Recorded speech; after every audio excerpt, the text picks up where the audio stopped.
দুটো জন্ম আমি অলওয়েজ বলি, এখন সবাই বলি। একটা জন্ম দিয়েছে আমার বাবা মা, আর জন্ম দিয়েছে আমাদের শরীফ ওসমান হাদি। এই সাংস্কৃতিক যুদ্ধটা কিভাবে আমরা আসলে কামিয়াব হবো আমি জানি না। তো আমি মনে করি যে এই যে শয়তানের ভূতগুলো ওদের মাথায় গেঁথে আছে, এবং এই যে আন্দোলনের মধ্যে যারা মানে আসলে ওরা তো চুপ করে নাই, ওরা হাসি মুচকি হাসে, ওরা ভাবে আমরা পাগলের খোলা বকছি, ওরা ভাবে যে ওরা আবার কিছুদিন পরে আসবে, ওরা যাতে কখনো আসতে না পারে। এবং ওদেরকে চিহ্নিত করা উচিত যে এই সাংস্কৃতিক কর্মীরা আমরা সবাই জানি, আমরা নাম ধরে ধরে যদি লিস্ট করি প্রত্যেকটা মন্ত্রণালয়ে যে এবং সংস্কৃতি মন্ত্রণালয়ের প্রত্যেকটা বিভাগে নৃত্যকলা, সঙ্গীত, নাট্য, সিনেমা সবখানে কিন্তু আমরা তাদেরকে এবং রিনোড ফেস গুলা আমরা যদি ব্ল্যাক লিস্ট করতে পারি, এবং এটার জন্য যদি আমাদের মানে একদম রাস্তায় নামতে হয় যে আমরা এই মানুষের জন্য আজকে রাস্তা নেমেছি, ওই মানুষের জন্য আজকে রাস্তা নেমেছি, ওরা কখনো কোনো সেক্টরে কাজ করতে পারবে না। বিকজ আমরা ওদেরকে বাটার ব্রেড খাওয়াবো, আবার এদিকে রাস্তায় যুদ্ধ করবো, হবে না।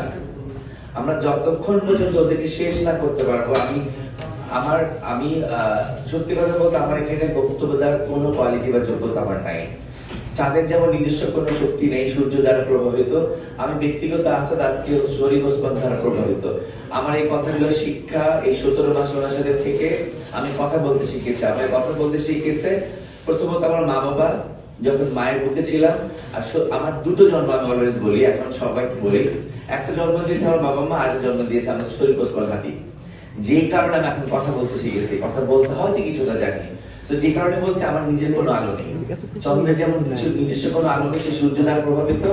তো শরীফ ওসমান হাদি ভাই সেই যুদ্ধটাই করেছে, কালচার ফেস্টিভ্যালে সেই যুদ্ধটা উনি করতে করতে উনি আমাদের কাছ থেকে বিদায় নিয়েছে। তো উনি এমন একটা আইকনিক পার্সন, আমাদের বাংলাদেশে যে আজ থেকে 50 বছর পরে ওনাকে নিয়ে গবেষণা হবে, যে সেই 50 বছর পরে এখানে আমরা বসে থাকবো। ওনার প্রত্যেকটা মিছিলে উনি যখন আজান দিয়েছে সাথে সাথে উনি মসজিদে দৌড় দিয়েছে, উনি কিন্তু নামাজে কখনো বিরতি দেয়নি। উনি একটা বক্তব্য বলেছে, আমার এই মিছিলে স্কার্ট পরা টি শার্ট পরা মেয়েও শামিল হতে পারবে। উনি মৌলবাদী না, উনি কট্টর না, উনি উদার চিন্তার একজন মানুষ। উনি এমনই মুসলিম, ওনার কাছে শুধু হিজাব পরা মেয়ে থাকতে পারবে তা না। উনি কি বলেছে আমার পাশে একজন টি শার্ট পরা মেয়েও দাঁড়াতে পারবে। আমি কি জাজ করা যে টি শার্ট পরা মেয়েকে আল্লাহকে মানে না? এই ধরনের উদার প্র্যাকটিসের একটা মানুষ সংস্কৃতি মনে মানুষকে আমরা হারিয়েছে, এবং আমাদের এই যুদ্ধ এবং এই জিনিসটাকে জারি রাখতে হবে।